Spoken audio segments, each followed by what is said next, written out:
Hi guys, this week we are doing our favorite video of the entire year. We're going to do a full property tour as well as a bit of a year in review and go through everything we've done since we finished our year to only eat what we can catch, grow, harvest, or raise. We're going to be going through our new solar system that we put in, our water catchment system, providing more feed for our animals, new greenhouses and gardens, and go through absolutely everything. It's going to go at a quick pace, so let's get into it. So we thought we'd start off here at the top of the property and we'll work our whole way down right to the beach and the ocean down at the bottom there. Starting up top, which you guys saw last year if you've been following along, this is kind of our hostas section. We have a lot of forested area up in this part. These guys do great in the shade, and a lot of things people don't know is hostas are edible. So you can eat these leaves, young shoots when they come up are the best, and it's just been another thing that we've started to be able to include into our diet. So going to expand this next year, but this is our hosta area that we have in the shade.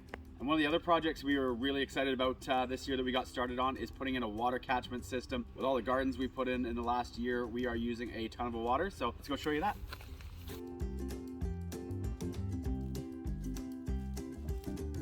So we haven't quite finished it off yet, but we've got everything into place. This is a 2,800 gallon water tank that we've got up here. And once we get down to the bottom of the house, we'll show you the rain barrels that we have under our gutters. Well, we'll be pumping it up to the top of the property and then watering throughout the summer months when we need it. Will be all a gravity fed system down to the rest of our garden. One of the other things we're really excited about as well is we planted a bunch more fruit trees around the property this year. So we have our first one up here, which is an apple tree.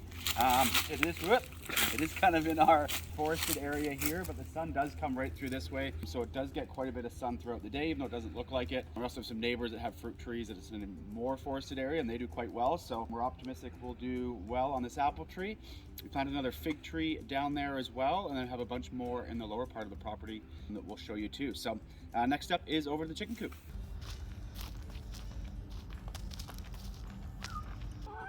All right, so this is probably one of the main features of our property that we've probably gotten a little carried away with.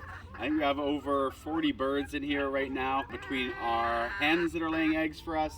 We have a bunch of meat chickens right now, turkeys, ducks. We have quail in here and some little hutches in the back there. So yeah, we'll be butchering some meat chickens actually later today, which is one of the things we do to feed ourselves, and tons of hens and tons of eggs, which is kind of nice. So let's go check out the upper garden.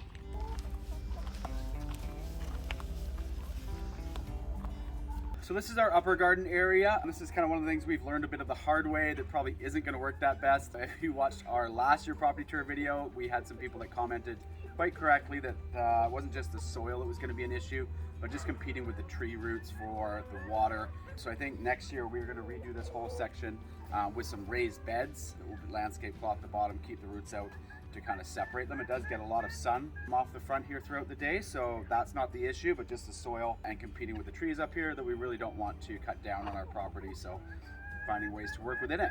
Also, this is where we've kind of been testing out our drip tape system.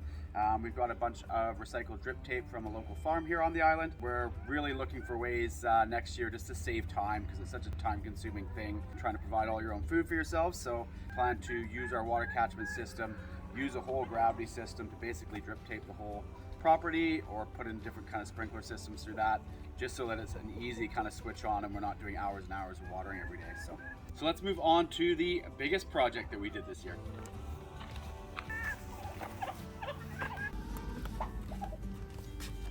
So after our first year of completely living off the land, we had sort of three issues that bothered us the most. One was the water, two is that we were still buying a lot of our animal feed, and number three was the amount of electricity that we were using for things like heat lamps for our chicks and all the different things that we had going on. So this year, the biggest project that we took on was installing solar onto the roof of our house, which has been really great so far in the summer. And we went through a grid tie system, which we really like, and we have a separate video on our page that you can go and watch all about the solar install, why we went with grid tie and enjoyed that, how to get a grant for it, and just sort of the usage and consumption breakdown of how it's working out for us in the first couple months.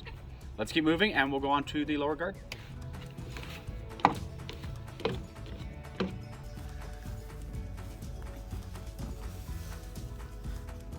So this is probably actually our mid garden now. We used to call it the lower garden, but we've got so many we've put into place it's hard to keep track now. And this is probably the garden that's done the best for us over the last 2 years. You can see the nice tall things behind me. Our Jerusalem artichokes, which is something that we really enjoy. Our strawberry little patch here has done really well. We have currant bushes, a kind of mix of random lettuces down here that we can pick from. And then this side gets a little bit more shade, so it hasn't done quite as well. But we have tomatoes, we have leeks, we have celery, kale. We have some cucumbers in the back, which haven't done totally great. Tested out some peanuts, which aren't going to produce anything this year. But we're always kind of playing around with more and more things to see what will grow and where we can plant them. So there's a lot of unique things you'll see around the property that we're giving a go as well. So yeah, this has really good soil in it. That's definitely one of the things we've learned throughout this year, is just how important good soil is. And you'll see down when we go to the lower garden, we put a lot of work into amending that soil this year, and just the difference it's made on that garden is quite remarkable. So we'll keep moving and show you kind of the middle section we've done here with pathways and greenhouses and planter boxes that we put in as well. So the other big projects we took on this year was putting in these pathways. Being here in the Pacific Northwest on the west coast of Canada, we get a ton of rain, so this all gets kind of muddy during the winter months, and we want to be able to move around a little bit easier. Another fruit tree, a nectarine tree we put in. We've got potato bags here that we have a really great video on our channel on how to grow a lot of potatoes using potato bags. Behind me, we finally put in a greenhouse as well, and realized just how important that is for keeping some of our more tropical stuff alive during the winter. We'll actually take you in there and show you some stuff. Again, don't know what's going to survive and do well, but our dragon fruit seems to be doing really well. We've got lots of peppers and tomatoes and different things like that, and that we're going to try to keep alive through the winter as well. Put in some new planter boxes too here that we planted carrots in and used some of last year's compost, so it's really good soil, and as you can see, it's doing really well. Believe it or not, we did not plant a single tomato in that box. That has all just come from our compost and leftover tomatoes that may have been in there, and they started doing so well that we just decided to leave them. So those have kind of overtaken the carrots a bit, but both are doing well. So let's move on to the next garden.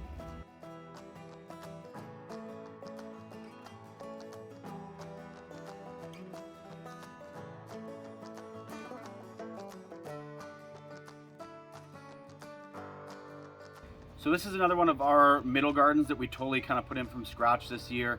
This just used to be a big daisy patch, which didn't really do a lot for us other than provide some food for the bees. So we dug all this out, re-amended the soil with a lot of really good compost, turned it in mainly to our corn patch, which got in a little late, but is doing surprisingly well for when we got it in. So we should get some nice peaches and cream corn from that. Playing around with like a lot of other things I said we were trying out, trying to provide our own food. Sugar was a big thing that we missed during our first year. So we've actually planted a bunch of sugar cane, which is not huge at the moment, and again got in a little bit late, but is growing well. So we're optimistic that that may work a little better next year, as well as we're going to try and grow sugar beets next year for sources of sugar. Some tomato plants, some eggplants, some delicata squash, which we really like, little watermelon plants, which probably won't produce anything this year, but we're just kind of trying things out as we mentioned as well. Let's keep moving down the property, and we'll take you down to our beehives.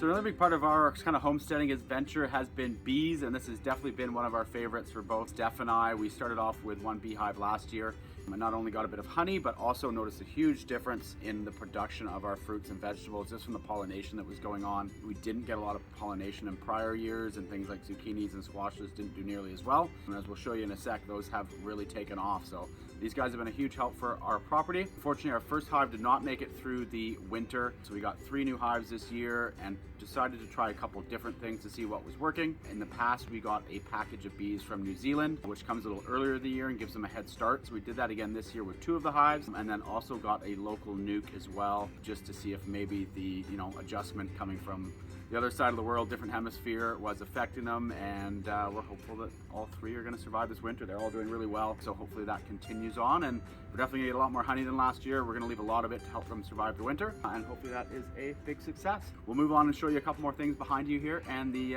lower garden, which has done really well this year.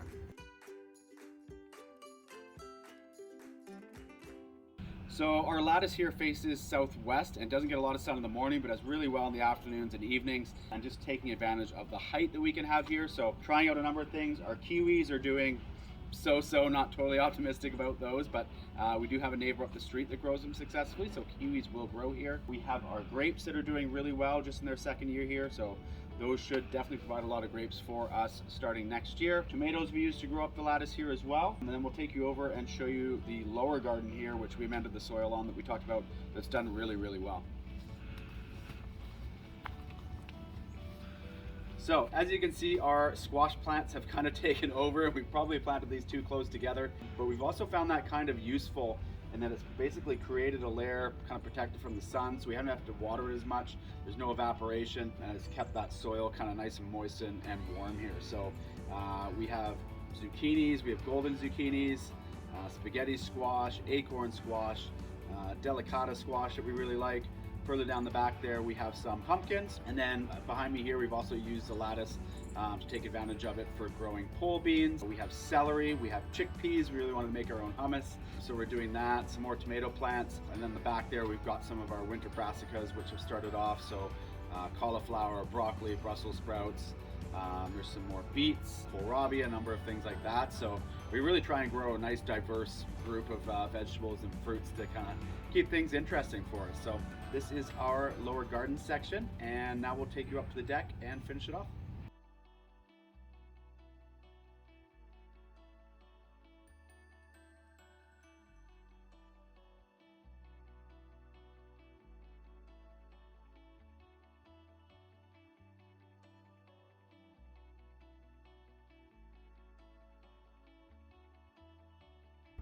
So a number of things on the deck here. These we didn't get planted out in time this year, but excited next year. These are Egyptian walking onions. So as you can see, they kind of grow these bulbs at the top. If they had more room and more soil to grow, these eventually fall over, and then they grow a new one and fall over. So it's kind of a cool looking thing that we want to try out. So we'll get those in the ground next year. A bunch of different things, green onions. These are more of the sunchokes that we'll plant out when we expand that middle garden next year. Some lavender. We're going to plant a lot more things like this around the property for food for bees. So we're getting some California lilac put in this winter, as well as a bunch of lavender. A lot of our herbs as well. We've got some basil. We've also got cilantro. So we grow a number of different things from the cilantro. A lot of them will let go to seed like this that we then use for coriander during the winter as well, or reharvesting our seeds to plant them again next year, so we're not buying seeds every year too. Hello, bee. Again, we're always playing around with things. This is actually a peach tree that we planted from seeds. We had a neighbor give us some peaches last year and planted those, so those have done surprisingly well. Again, it can take forever to get fruit, but pretty exciting to be able to grow fruit trees right from a seed. Thai basil, which we both really like. Some of our more exotic trees here as well that will move into the greenhouse over the winter. We have another lemon tree out here that died off during the winter, but it's come back. So we have another one in the greenhouse that's doing really well, and we'll get both in there this winter.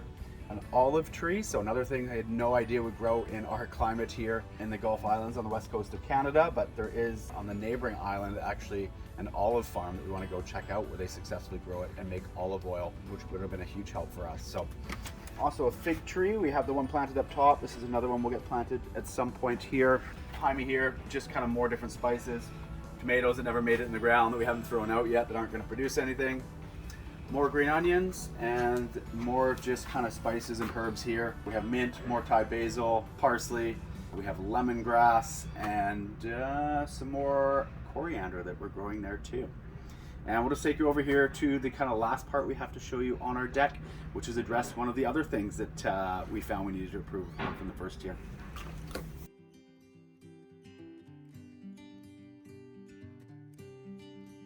So as I mentioned earlier, one of our big kind of three things that we wanted to improve on this year was our water, our energy, and our solar, and also to stop buying as much animal feed, because how self-sufficient is it if you're buying feed for your animals and then you're eating your animals?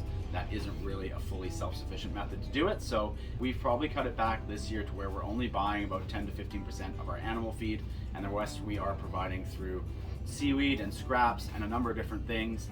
One of which here is crab shells. So if you have hens, a lot of times you will buy oyster shells from your feed store to feed to them to help the calcium for their eggs. And another one that we have a really cool video on that's doing really well on our channel, if you want to check it out, is how to start a mealworm farm. So we actually have 5 of these bins downstairs in our basement, and we have darkling beetles which lay eggs that turn into mealworms that we then feed to our chickens. We let some of them go through their full life cycle to turn back into beetles and keep that cycle going. So we have 5 of these, so 15 bins. 3 of them have beetles in them, and the other bins underneath we rotate every month, so that every month of the year we are getting a full bin like this of mealworms. Each of them has a month labeled on them that the eggs were laid in. So it does take quite a while to get going. It took about 8 months for us to get to this point, but now we have a bin like this with all these mealworms in them every month that we get to feed to our chicken and supplement their protein, which is especially good during the winter. Another cool video that we have coming up very shortly, or maybe out already, I don't know, depending on when we put it out, is there was a really cool study out of Stanford on using mealworms to eat and help decompose styrofoam, which is obviously a huge problem as it doesn't decompose naturally on its own very fast. And mealworms can actually digest it, poop it out, and the mealworms is still safe to feed to your chickens after that. There's a chemical in there where their poop or their frass is not edible or shouldn't be used in your gardens, but other than that, the mealworms fully digest it and it's still good for your chickens, and they've helped to break down the styrofoam project. So we're doing our own little kind of experiment on that.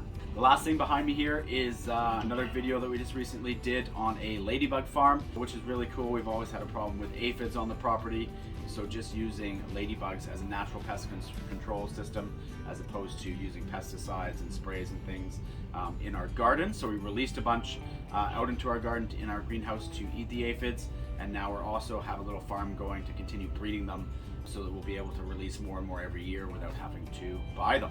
So that is kind of the overview of our whole property tour, our year in review, everything we've done this year and what we've put in. If you have any questions or things that weren't fully explained, definitely leave a comment below, or we do have videos just on just about every topic that we touched on today on our channel. So definitely hit subscribe and like this video, and check out some of the other ones if you're interested on finding out more and more detail. We know we kind of jumped through everything at a pretty rapid pace here. So thanks for following along here at Lovin' Off the Land, and we'll see you guys again next week for another video.